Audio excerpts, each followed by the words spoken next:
তাইওয়ানকে ঘিরে সাম্প্রতিক সময়ে সামরিক তৎপরতা বাড়িয়েছে চীন। নিয়মিতভাবেই দুই ভূখণ্ডের মধ্যবর্তী সীমা অতিক্রম করে আসছে চীনা সামরিক বাহিনী। রোববার আবারও নিজেদের আকাশ সীমায় চীনের সামরিক তৎপরতার অভিযোগ করেছে তাইওয়ান।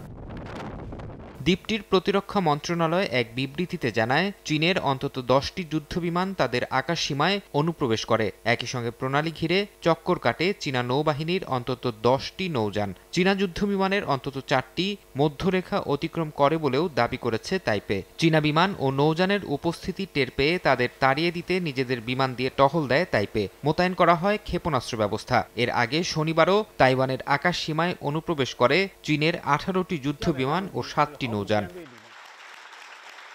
চীনের এই সামরিক তৎপরতার মধ্যেই ইউরোপীয় পার্লামেন্টে ভাষণ দিয়েছেন তাইওয়ানের ভাইস প্রেসিডেন্ট সিয়াও বিখিম। শান্তি ও স্থিতিশীলতার আহ্বান জানিয়ে তিনি বলেন, তাইওয়ান শুধু টিকে থাকতে নয়, বরং গণতন্ত্রকে বিকশিত করতেও প্রতিশ্রুতিবদ্ধ।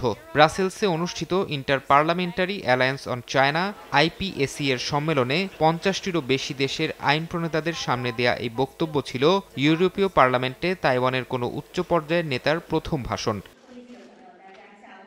এদিকে ইউরোপীয় পার্লামেন্টে দেয়া বিখিমের ভাষণ নিয়ে ক্ষুব্ধ প্রতিক্রিয়া জানিয়েছে চীন। তার এই সফরকে এক চীন নীতির লঙ্ঘন বলে উল্লেখ করেছে দেশটি। এটিকে বেইজিংয়ের অভ্যন্তরীণ বিষয়ে হস্তক্ষেপের শামিল আখ্যা দিয়ে চীন সতর্ক করে বলেছে, এ ধরনের পদক্ষেপের কারণে ইউরোপীয় ইউনিয়নের সঙ্গে দ্বিপাক্ষিক সম্পর্কে নেতিবাচক প্রভাব পড়তে পারে।